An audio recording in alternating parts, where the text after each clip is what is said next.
तर दीपोत्सवाचं उद्घाटन उद्धव ठाकरेंच्या हस्ते झालंय आणि ठाकरेंचं कौटुंबिक मनोमिलन या निमित्तानं महाराष्ट्रानं पुन्हा एकदा पाहिलं आणि जे दृश्य आपल्याला दिसलं दीपोत्सवाच्या आधी म्हणजे शिवाजी पार्क मैदानामध्ये येताना ते दृश्य इंटरेस्टिंग होतं.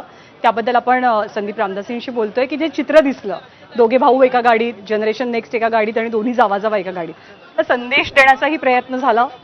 राजकारण हे होतच राहील आणि आमच्यासाठी आता म्हणजे कौटुंबिक तू जसं म्हणालीस तसं हा ठाकरे कुटुंब अनेक वर्षानंतर अशा पद्धतीने एकत्र येणे, हे जे हसरे चेहरे आता पाहतायत की अनेक असे हजारो कदाचित लाखो शिवसैनिक, भावनिक शिवसैनिक असे आहेत आत्ता महाराष्ट्रामध्ये की ज्यांना हे चित्र, ही जी फ्रेम आहे हसऱ्या चेहऱ्यांची, ज्याच्यामध्ये हे सगळे उद्धव ठाकरे आणि राज ठाकरेंचं कुटुंब एकत्र आहे, ते पाहण्यासाठी आसुसलेले होते गेले अनेक वर्ष, काही दशकं आपण म्हणूया, जवळपास 2.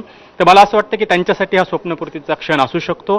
कुठलाही राजकीय ज्या काही घडामोडी घडायच्या त्या घडतीलच ज्ञानदा, पण कुटुंबासाठी मात्र हा जो क्षण आहे.